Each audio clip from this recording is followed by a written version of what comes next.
So, what are characters? Well, a definition of character is the aggregate of features and traits that form the individual nature of some person or thing. So, looking at this definition, we see that character is a trait that forms within an individual.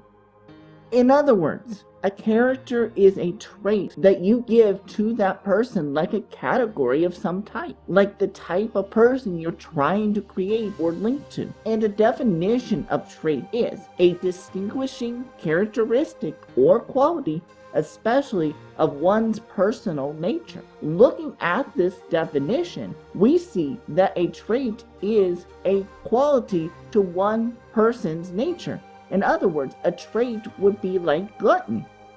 Glutton could be a trait given to a character. So that character has the trait glutton. So what do we do with it? Well, we put ourselves in the character's shoes. What does the character want? How did the character become a glutton? Is this something he's always been, or did something cause it? You see, the more questions we ask, the better our character becomes. You see, a lot of Christian movies will put one trait on a character like glutton or adultery of some type, but never go deeper on asking the questions of why. It's just what it is.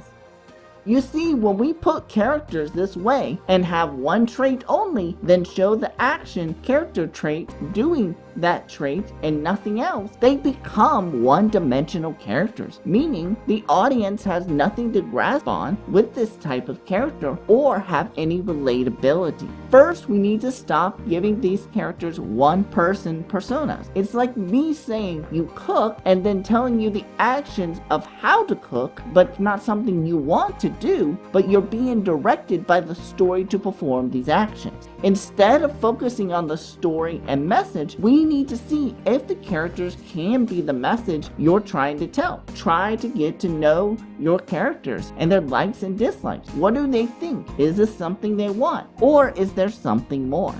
A good example is I wrote a story called Dance Girl. When I wrote it, I created the title and characters. Then I watched My Little Pony for some inspiration for the character. Now, the characters are me, but they're split into 3 different characters, yet I can hear their likes and dislikes of who they are. They're still separate from me because I'm linking to the world that they're in, how they would act in a particular situation, and how they're different from me. You see, you need to get to the point where you're talking with your characters. This isn't something to be looked at as weird or anything, but it makes the characters much more realistic instead of a one individual trait. Here's a clip from Miss 4 that explains what I'm talking about.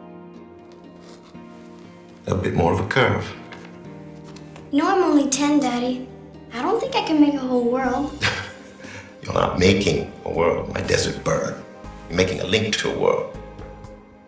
Come on, I'll show you an easier one.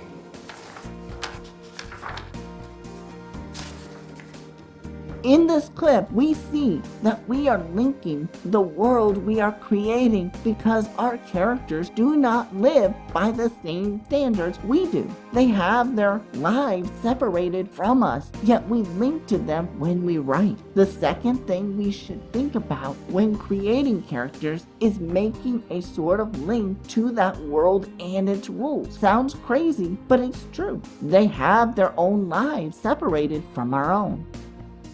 So let's go back to our example, glutton. Let's see if we can improve this character trait. We first need to ask, why is this person a glutton? Is it something he was born into, or is it something he has done all his life? Is it something he wants out of, or does he want to continue down the road without knowing the consequences? Ask questions about the character, who they are, and what they want. This will help you flesh out who your character is and what they want to do.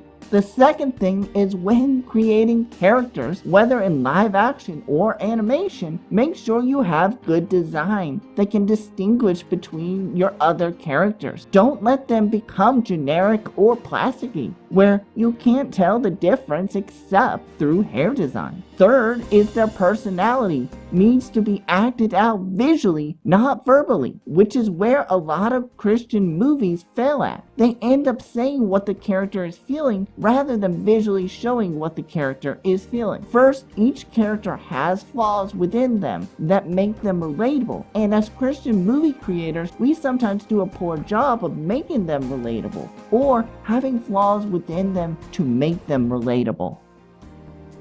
Before you go, I want to share with you how you can share this video with your friends and family. Down below, to your right, there is a button called Share. Click that button, copy the full link, and share that link on your favorite social media platforms. To your left, there is a subscribe button. Consider subscribing, and if you do, click the All button, and you will be notified when I upload new videos.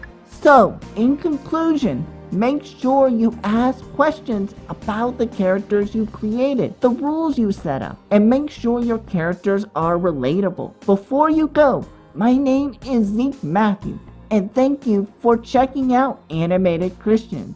If you want to learn more about Christianity versus creativity, click the playlist on the left. Or, if you'd like to learn more about the channel, click the video on the right. And never forget, Animated Christians is just for you.